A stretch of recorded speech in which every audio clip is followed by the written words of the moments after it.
L'argile. L'argile est une des roches les plus communes, tout au moins sous forme impure. Autour de la ville que vous habitiez, il y a certainement des fours à briques. La terre que les ouvriers emploient pour faire de la poterie, c'est de l'argile ou terre glaise. L'examen direct. Vous pouvez avoir de l'argile rouge ou grise, ce sont les plus fréquentes, mais il y en a de jaune, de vert ou de bleu et sont colorées par des sels de fer. Quand l'argile est absolument pure, elle est blanche. C'est ce qu'on appelle le kaolin. Action de l'eau. Vous voyez que si l'on met de l'eau sur l'argile, cette eau est très rapidement absorbée et elle disparaît aussitôt. L'argile sèche est très perméable. Elle attire l'eau. Continuez à mettre de l'eau, bientôt tout le morceau est mouillé. Et vous vous apercevez alors que si vous rajoutez quelques gouttes, elle coule à la surface. Faisons mieux. Prenons de l'argile mouillée et mettons-le dans un entonnoir. Versons de l'eau par-dessus et attendons. Rien ne coule. Ainsi l'argile mouillée est devenue imperméable. C'est de cette façon que dans les champs, lorsqu'il a beaucoup plu, se forment des flaques d'eau. Si nous mettons de l'argile dans une cuvette avec beaucoup d'eau et nous agitions, nous allons voir l'eau devenir trouble et se colore comme l'argile. On a de la boue. En regardant au microscope une goutte d'eau boueuse, on verrait des petits grains d'argile. L'argile est insoluble, dont les dimensions vont de l'ordre de millimètres de millimètres. Cela permet d'expliquer ce qui se passe quand on met de l'eau sur de l'argile. Tout d'abord, quand elle est sèche, l'argile contient entre ses minuscules grains des vides et ce sont ces vides qui attirent l'eau. Mais les grains, une fois mouillés, gonflent. Les vides sont bouchés de l'eau, ne passent plus. Et enfin, si on ajoute encore de l'eau, les grains peu à peu s'écartent les uns des autres et l'on obtient la boue, fluide, glissante quand elle est répandue sur le sol. C'est la formation de boue dans le sous-sol qui cause souvent les glissements de terrain. Quand l'argile sèche et que l'eau s'évapore, les grains reprennent leur taille, se contractent, mais les vides, au lieu de se reformer régulièrement partout, se gonflent en certains endroits, formant des fentes, séparant des blocs durcis compacts. On dit que l'argile est craquelée. On en voit au fond des mares desséchées. Reprenons notre morceau d'argile mouillé. C'est devenu une pâte collante, celle qui est attachée au soulier quand on marche dans la terre mouillée des champs.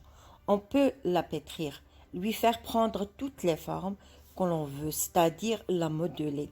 La pâte à modeler avec laquelle les enfants s'amusent à faire des objets ou des animaux est de l'argile.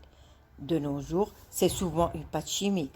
On dit que l'argile mouillée est plastique, le nom que l'on donne à ces matières nouvelles dont on fait justement des objets de toutes sortes et de formes. Action de l'acide.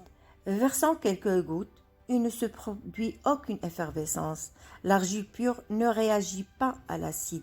Il est possible que notre argile ne soit pas pure, qu'il y ait un peu de calcaire. Et alors on observe un petit bouillonnement, mais il est dû au calcaire, pas à l'argile. Vous savez ce qu'est l'argile au point de vue chimique. Nous en avons déjà parlé à propos de la composition du granit. Maintenant, on va voir la constitution de l'argile et son origine. Le feldspath et le mica du granit et des roches voisines sont des silicates d'alumine. En plus, le mica contient des sels de fer. Sous l'action de l'eau, ces silicates se transforment en silicates d'alumine hydraté, ce qui veut dire qu'ils se sont combinés avec de l'eau. Et c'est cela qui constitue le kaolin et les argiles.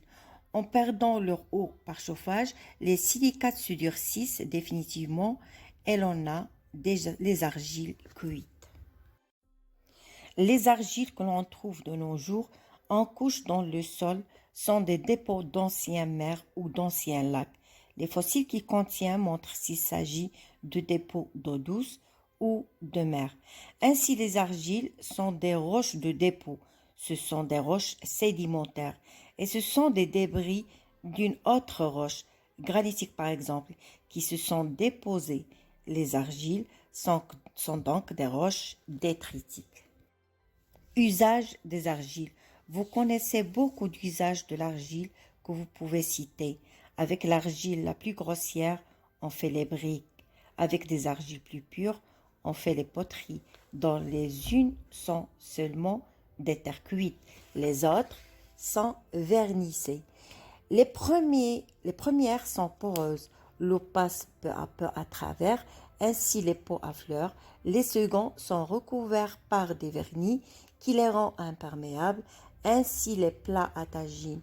Si l'argile est encore plus pure, plus fine, on s'en sert pour faire la faïence, qui sont des poteries dont la pâte est de couleur assez claire et que l'on recouvre d'un émail pour la rendre imperméable et brillante, en même temps qu'on y fait des dessins avec de l'émail de couleur. Enfin, avec le kaolin, qui est l'argile la plus pure, blanche, on fait de la porcelaine. Vous avez vu que l'argile en séchant se fond. Pour éviter cela, dans les argiles que l'on doit cuire, on met dans la pâte du sable ou de la poudre de quartz. Il faut, avant de faire cuire, que l'objet soit bien sec. Vous avez dû voir les briques. Enfin, la cuisson doit être très surveillée.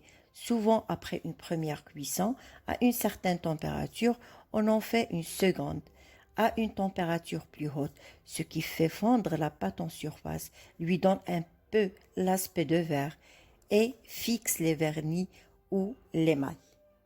Une certaine argile appelée terre à foulant, بالعربية الغسول, a plus que les autres la propriété d'absorber les matières grasses. Vous l'avez vu utiliser dans les campagnes pour laver les tapis. Cette argile est très utilisée pour dégraisser la laine que l'on vient de tendre sur les moutons et qui contient une matière grasse d'odeur forte.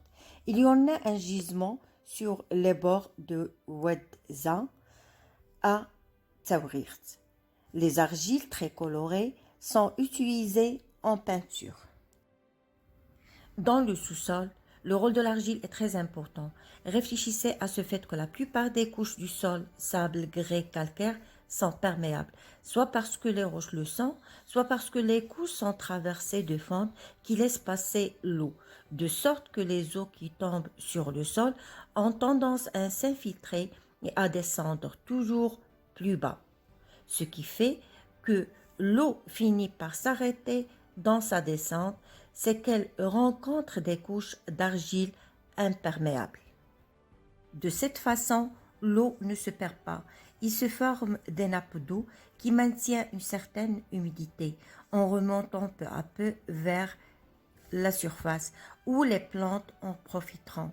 Ces nappes d'eau pourront alimenter des sources, on pourra les atteindre par des puits.